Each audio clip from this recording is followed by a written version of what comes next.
1300 سال کی عمر کا بادشاہ۔ حضرت دانیال علیہ السلام ایک دن جنگل میں چلے جا رہے تھے۔ آپ کو ایک گنبد نظر آیا۔ آواز آئی کہ اے دانیال ادھر آ۔ دانیال علیہ السلام اس گنبد کے پاس گئے۔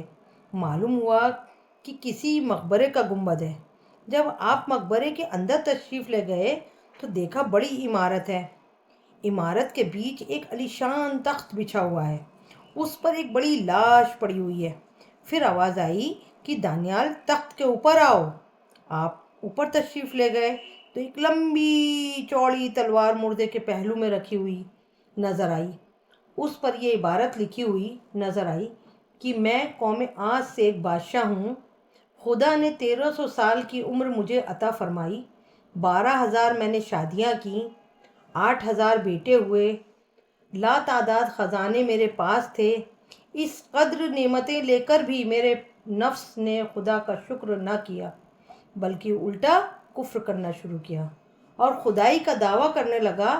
خدا نے میری ہدایت کے لیے ایک پیغمبر کو بھیجا، ہر چند انہوں نے مجھے سمجھایا مگر میں نے کچھ نہ سنا۔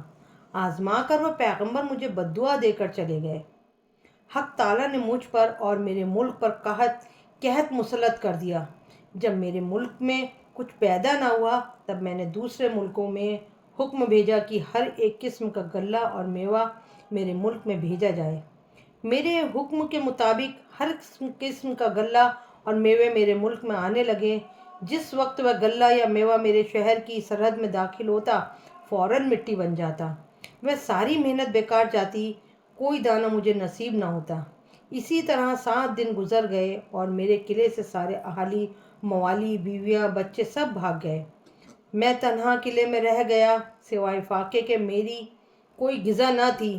ایک دن میں نہایت مجبور ہو کر فاقے کی تکلیف میں قلعے کے دروازے پر آیا۔ وہاں مجھے ایک شخص نظر آیا جس کے ہاتھ میں کچھ غلے کے دانے تھے جن کو وہ کھاتا چلا جاتا تھا۔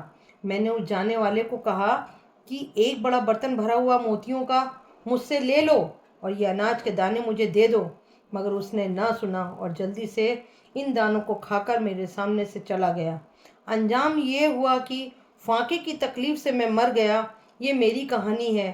جو شخص میرا حال سنے ہوئے کبھی دنیا کے قریب نہ آئے۔